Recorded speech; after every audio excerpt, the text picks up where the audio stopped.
Hello everyone, welcome back to the channel. I hope you guys are doing amazing. So let's see today's daily challenge on Leetcode and try to solve it together. So today's challenge is a very simple one based on Sudoku. I hope you have played this game before.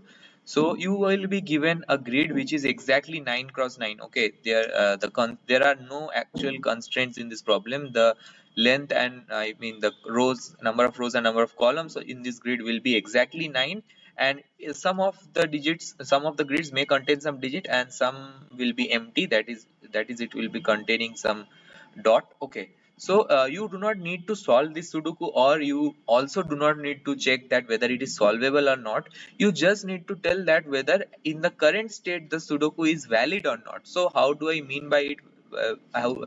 What is the meaning of its being valid? So each row must contain the digits 1 to 9 without repetition. Okay, and each column must contain the digits 1 to 9 without repetition, and each of the 9 sub boxes of the grid must contain the digit 1 to 9. So you can see in Sudoku, if you have played this game before, we should have no repetitions of number in a row, in a column, or even within a grid. Okay, so there should be no repetitions. If there is repetition, then we can say that it is not a valid Sudoku, and if there are no repetitions, then we can say that it is a valid Sudoku. Okay, so this is all you need to print. So basically in this problem you need to check for just three things. Okay, so what you can do is very simple. Suppose you are having this 9 cross 9 grid, you can just iterate through the rows and columns. Okay, so you can just have two variables, I and j, which I goes from 0 to 8. Okay, so or 1 to 9 whatever, and j also goes from 0 to 9, just before 9. Okay, so less than 9. And you can just see that in your ith row and jth column which you are accessing, if it is a number, okay, if it is digit, if it is not empty, what you can do, you can check for its row or column. Okay, so you need to take care of three things. Okay, so one thing is that you need to check for the row, and you need to check for the columns whether any duplicate element is there or not. Okay, so let's say your current number is, let's say, x. You just need to check that whether in your whole row there is some other x present or not, or in your whole column there is some other x present or not. And you also need to check that the grid in which that number is present. So as you know, the Sudoku is also divided into 9 grids, right? So in this manner it is. So each grid is a 3 cross 3. Each of the grid is a 3 cross 3 matrix. Okay, so you need to check that if you find a number which is present here in this matrix, in this particular matrix, it should not have any other number. Okay, so check grid function is there. Okay, so you need to check for only these three things, and you can say that then this particular element has no violations. Now if you see no violations for all the elements which are numbers from by traversing this I and j, you can just tell yourself that this Sudoku is a valid one. So what you okay, so pardon me for the background noise for today. There is some construction work going on in my place. So what I will do now is that I will go through all the rows and columns. I will go through each and every grids, right? So I just keep two variables I and j and go through each and every cell of this board, and I will check that if it is a digit. So if ij is a digit, so it means that if it is greater than 0, okay, greater than the string 0, and if the board is less than the string 9, okay, I hope you can easily understand that. So if it is less than the string 9, what you can do, you can keep three functions. Okay, so you can write a function to check if there any duplicate element is there present in the row. Let's say uh, I comma j. You can write instead of check, you can write this is valid. Okay, so is the row valid or not, and you can just check is valid column, if is the column valid or not. Okay, so uh, you write a separate function again for that, and you also check that is valid of grid. Okay, so you can just check that if the grid is also valid or not. So yeah, you have these three functions, and if all of them are valid, then only you can pass. Okay, then only you can pass. If some is not valid, then you can just return false in this statement only. Okay, so what do I need to do? I am just giving a not and returning false here, and otherwise you just return true always. Okay, so if you go through all the grid and do not find any violation, do not find any kind of violation, so you can just return true.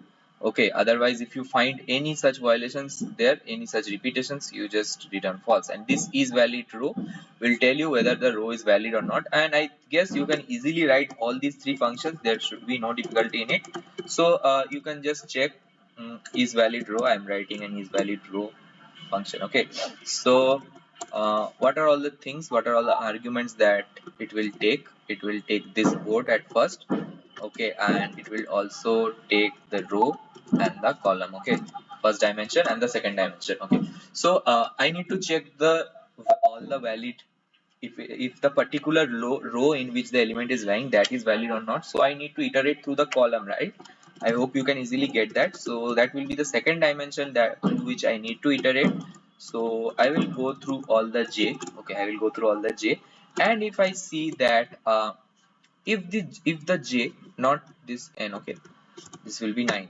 So if this particular j is not equal to the column, okay, because that will match, that will already match, so it's like you will be matching the same element with itself, so you don't need, you need to take care of that. So if you see something like you just go through this particular row, if this particular row and j, okay, if that is equal to board of rc. Okay, so this is the present cell, right? This is the present cell, the element in the present cell, and this is what which I am iterating in the particular row. My row is fixed and I am iterating through the column. It means that I am iterating through the row.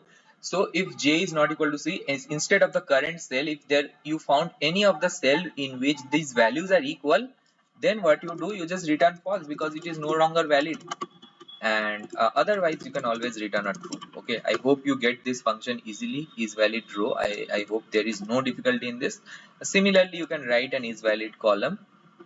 So I hope that is really clear. Instead of I, you will just keep your variable to be, instead of j you will keep it to be I. Okay, and you just need to take care it is not the same row, and this will be I, this will be c, and that's all.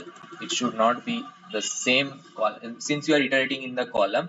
Okay, so you iterate through the row variable. Okay, you keep the column fixed and iterate through the row variable, and just check that if apart from this particular current cell, if there is any other cell in which the duplicate value is present, you return false, and in the whole operation if you do not find anything, just return true. This is the same funda we are using here also. Okay, and now you see, now we will write the is current grid. Okay, so is current grid, is valid grid should be a little bit interesting one. Okay, so you need to first determine in which grid you are present. Okay, so how will you do that, how will you do that exactly? So if you try to see, I will just draw the whole Sudoku once. Okay, so I will just draw the grids. Okay, uh, so you see, you will be, let's say number is present here, the number is present here.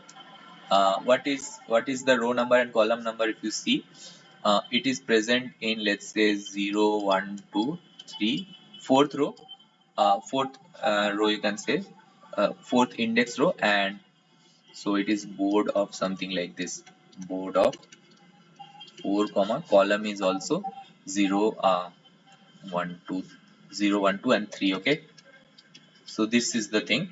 So you need to ask yourself that what is the starting point, what is the starting point of iteration. Okay, because let's say this whichever I mean, my particular elements may be present in whichever cell of a particular grid. I need to find this top left corner of the grid. Okay, why do I need to find it? Because this is my start row and start column. So if I get some I, if I get this particular I comma j, if I get this particular I comma j, I will just iterate from I to I plus 3 and j to j plus 3.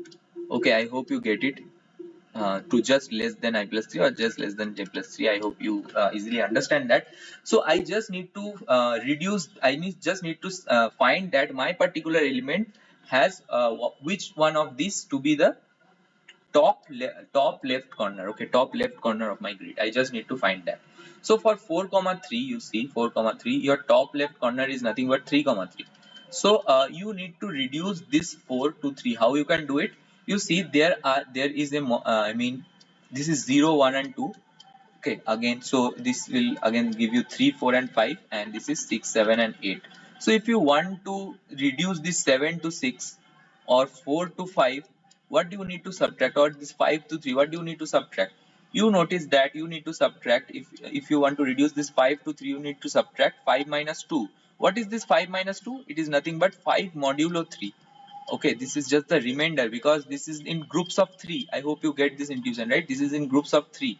So you can just take a moment to understand that even if you want to reduce this 7, all you need to do is 7 minus 7 modulo 3. What will you get through this? You get 7 minus 2, which is okay.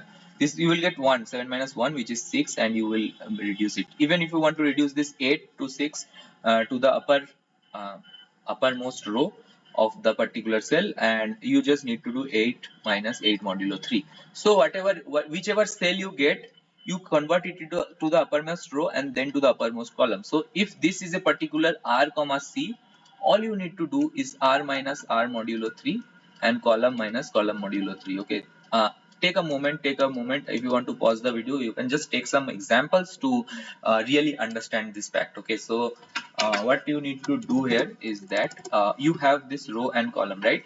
So you need to find the top left corner of the row. Okay, so that I will call that start row and start column. Okay, so I will call that start row as well as start column. And how will I iterate? As I told you, let's say I somehow find these two.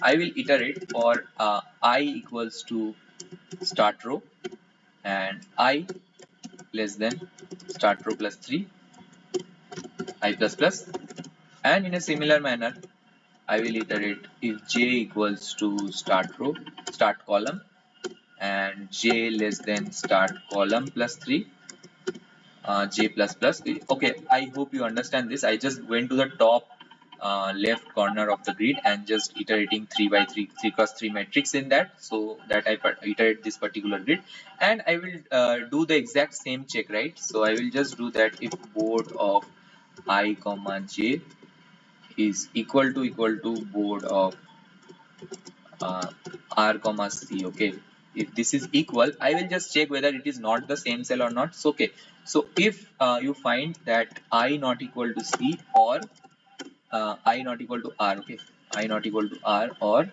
J not equal to C. So if any of the dimension does not match, if both of them match, then definitely it is the same cell. If any of them does not match, it means that you got a different cell with a duplicate row and you need to return false. Okay, it is the exact same thing which I have been doing here also, just a way of representation is a little bit different since this is a 3 cross 3 grid. Okay, so I hope you understand this. Now how will I get this start row and start column? As I had already told you, you can take a moment and pause the video to understand this. It will be simply row minus row modulo 3. I had already explained this. Okay, and this will be start column will be nothing but column minus column modulo 3.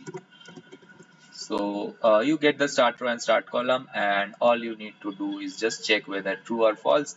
I hope this is just clear, very much clear to you, and you just now see that it does give the accepted value. If you try to submit it and check for the percentage bits, I hope this will also give a very good runtime complexity.